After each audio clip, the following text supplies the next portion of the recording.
For 2026, several Philippine provinces face serious multi-hazard disaster risks. Mayon volcano in Albay has remained active, while Bulacan and Sorsogon has shown renewed seismic unrest. PHIVOLCS, the government agency that monitors volcanoes and earthquakes, continues to track these hazards closely. This is not fear, this is what the data shows. Across the country, other provinces face powerful earthquakes, typhoons, flooding, landslides, storm surges, and volcanic hazards. This list identifies 15 provinces facing some of the most serious combinations of risk. Number 1 comes first as the most urgent entry. Not as a suspense reveal, the list then moves through other provinces with significant and overlapping hazards. Stay with the full list, because one of these risks may be much closer to home than expected. Number 1. Sorsogon. Bulacan volcano remains at the center of this province's disaster risk. PHIVOLCS raised Bulacan to Alert Level 1 after increased volcanic earthquake activity. Alert Level 1 means the volcano is showing low-level unrest. It also means sudden steam-driven eruptions remain possible. Similar unrest has appeared before eruptions in recent years. In 2022, Bulacan produced an eruption that sent ash across surrounding communities. The volcano also erupted again in 2025. For a farmer near Bulacan, ash can damage crops and contaminate water. Heavy rain can also move volcanic material downhill as dangerous mud flows. Families living near hazard zones must be ready to evacuate quickly. Local disaster teams continue monitoring the volcano and preparing communities. Sorsogon matters because volcanic danger here can change rapidly. A quiet volcano can still become an emergency with very little warning. Number 2. Albay. Mayon volcano makes this province one of the Philippines' most closely watched volcanic areas. PHIVOLCS has kept Mayon under heightened monitoring during periods of lava activity. Its slopes can produce lava flows, rockfalls, ash, and pyroclastic density currents. These are fast, hot mixtures of gas, ash, and volcanic rocks. Authorities maintain permanent danger zones around the volcano. Mayon has repeatedly forced evacuations during major eruptions. The 2018 eruption sent ash and volcanic material across surrounding communities. For a rice farmer near Daraga, an eruption can threaten crops and livestock. For families nearby, evacuation can also mean leaving homes and livelihoods behind. Government agencies continue using monitoring systems and evacuation plans to reduce danger. Albay matters beyond Bicol because Mayon shows how one active volcano can affect thousands of ordinary families. Number 3. Eastern Samar. This province faces some of the Philippines' strongest exposure to Pacific typhoons. PAGASA, the government weather agency, regularly tracks storms approaching the eastern seaboard. Coastal communities also face storm surges when powerful typhoons move ashore. Super Typhoon Haiyan devastated eastern Samar in 2013. The storm brought extreme winds, heavy rain, and dangerous coastal flooding. The province also has mountainous areas vulnerable to landslides during intense rainfall. For a fisherman in Guyuan, a major warning can mean securing boats and leaving the shoreline. For inland families, the same storm can mean flooded roads and isolated communities. Local disaster councils continue improving warnings, evacuation plans, and emergency response. Eastern Samar matters because its location places it directly in the path of major Pacific storms. Its experience shows why coastal preparedness cannot wait until the storm arrives. Number 4. Surigao del Norte. This province faces a dangerous combination of earthquakes, tsunamis, coastal flooding, and severe storms. Surigao lies along the Pacific side of Mindanao, near active seismic zones. PHIVOLCS monitors earthquakes and tsunami threats across this region. Strong earthquakes offshore can generate tsunami waves that reach coastal communities. The province has experienced damaging earthquakes and tsunami warnings in the past. Its exposed coastline also increases the danger from storm surges during powerful tropical cyclones. For a boat operator, an earthquake warning can mean leaving the water immediately. For coastal families, it can mean moving quickly toward higher ground. Local authorities continue conducting drills and maintaining warning systems. Surigao del Norte matters because earthquakes and coastal hazards can arrive with very little preparation time. A disaster here can also disrupt ports, roads, fishing, and regional trade. Number 5. Leyte. This province faces serious risks from typhoons, earthquakes, flooding, landslides, and coastal hazards. Hazard assessments identify several of these threats as significant across the province. PAGASA and local disaster agencies closely monitor approaching storms and rainfall. Super Typhoon Haiyan devastated Leyte in 2013 and produced catastrophic storm surges along the coast. Leyte also has active fault systems capable of producing damaging earthquakes. For a coconut farmer in Palo, a major typhoon can destroy crops within hours. For a teacher, flooded roads can prevent students from reaching school safely. Coastal communities face another danger when strong winds push seawater inland. Local governments continue strengthening evacuation centers, warnings, and disaster planning.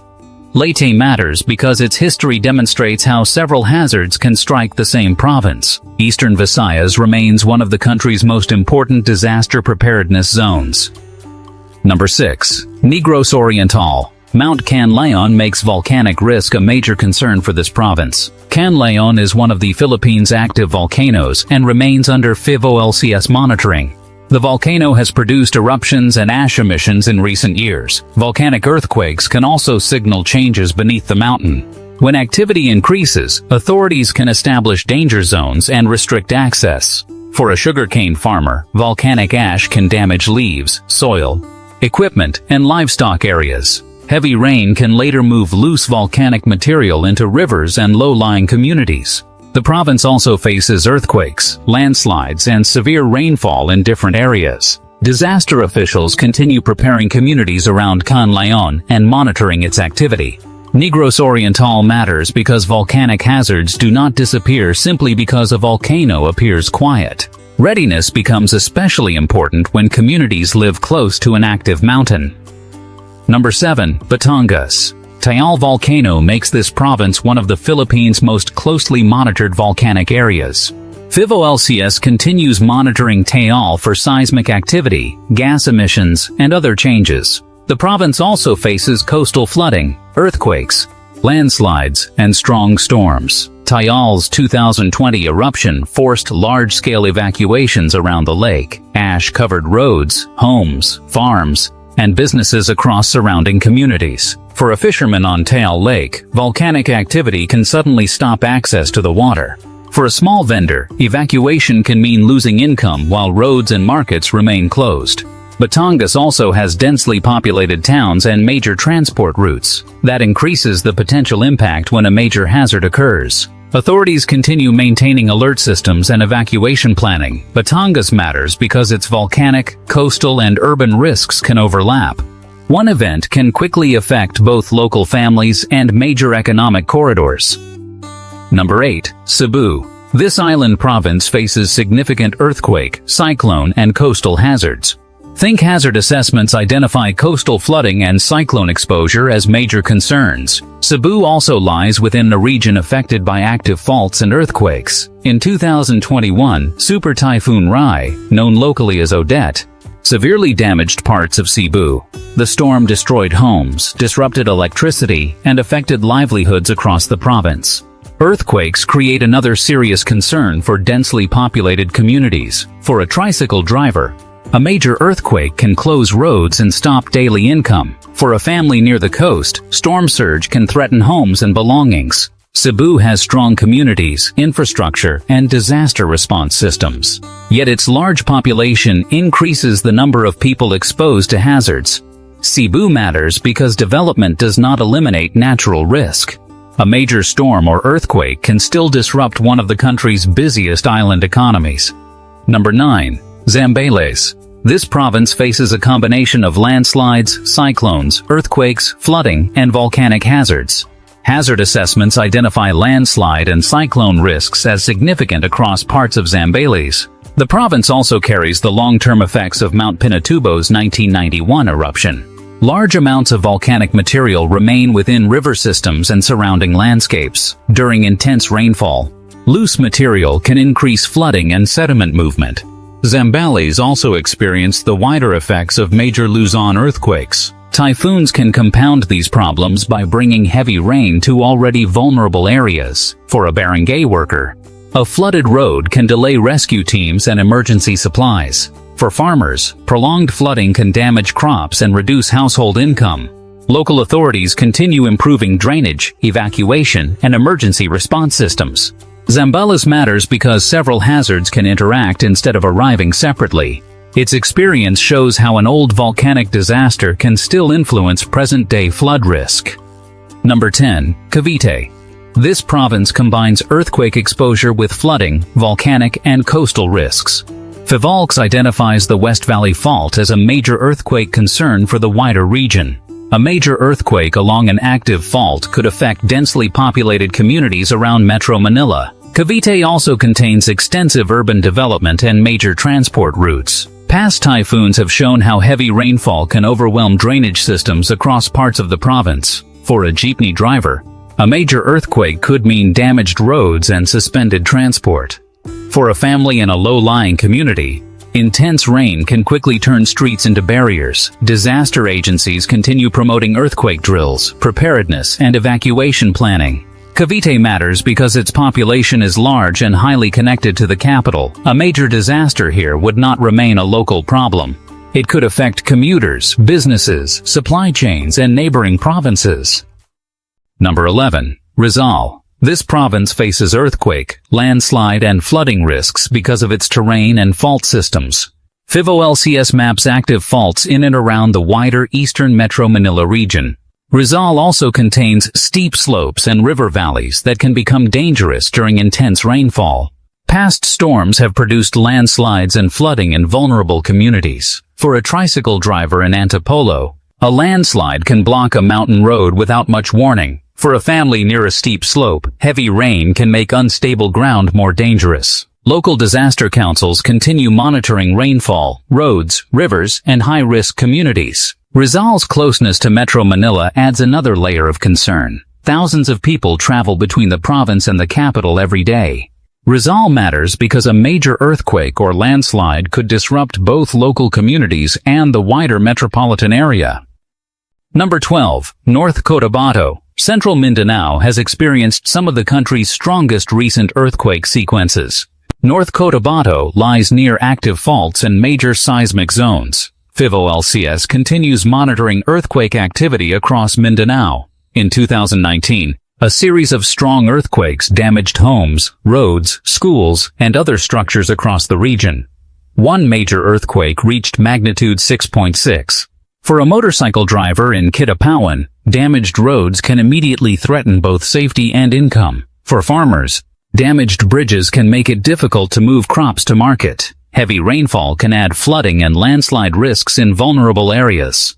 Communities have since strengthened earthquake drills and emergency planning. North Cotabato matters because strong earthquakes can affect several neighboring provinces at once. Mindanao's seismic history makes preparedness essential even when the ground appears completely quiet. Number 13. Davao de Oro. This province faces earthquake, landslide, flooding, and severe rainfall hazards.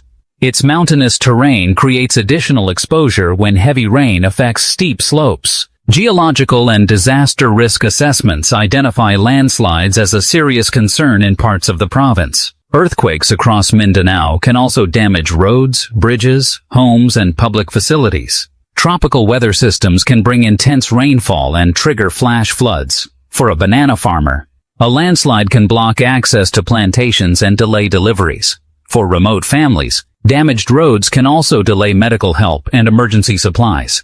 Local authorities continue improving evacuation planning and monitoring vulnerable areas. Davao de Oro is also influenced by the broader seismic and mountain hazards of southeastern Mindanao. Its significance comes from the combination of rugged terrain, scattered communities, and difficult access. Here, disaster response can become harder when roads are cut off.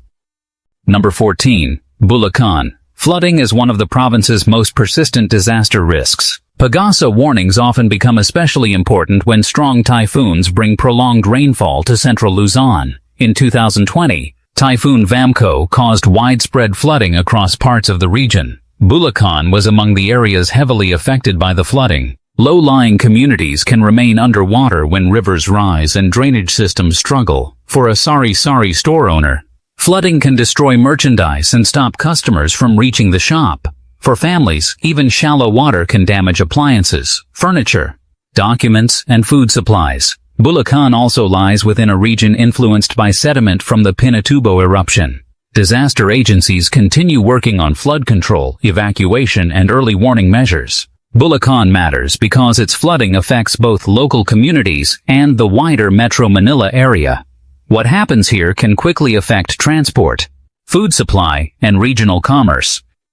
Number 15. Pampanga. This province completes the national picture because its disaster risks connect many hazards together. Pampanga is highly exposed to flooding across its broad lowland areas. The province also continues dealing with the long-term effects of Mount Pinatubo's massive eruption in 1991. Volcanic sediments have altered rivers and waterways across central Luzon. During intense rainfall, these conditions can contribute to flooding and sediment movement. Typhoon Vamco in 2020 again demonstrated how quickly floodwaters can affect communities across the region. For a rice farmer in Candaba, another major flood can threaten an entire planting season. For families, repeated flooding can mean repeated repairs and lost income. Local authorities continue improving flood management and disaster preparedness. Pampanga matters because it shows the pattern across all 15 provinces. Volcanoes, earthquakes, typhoons, landslides, flooding, and coastal hazards are connected parts of one national risk picture. Across these 15 provinces, the pattern is clear. The Philippines faces different hazards in different regions, but many communities face more than one. This report is about awareness and preparedness, not fear or blame. Filipinos have faced disasters before, and communities continue building stronger response systems. Early warnings, evacuation plans, drills, and local preparedness can reduce the human cost. But what if the next earthquake or typhoon strikes your province? How prepared are your family, your neighborhood, and your community? Was your province mentioned on this list? Tell us in the comments, and share what disaster your community prepares for most. Sources and references are available for viewers who want to verify the information themselves. Like and subscribe to Discovering the Earth for more grounded insights.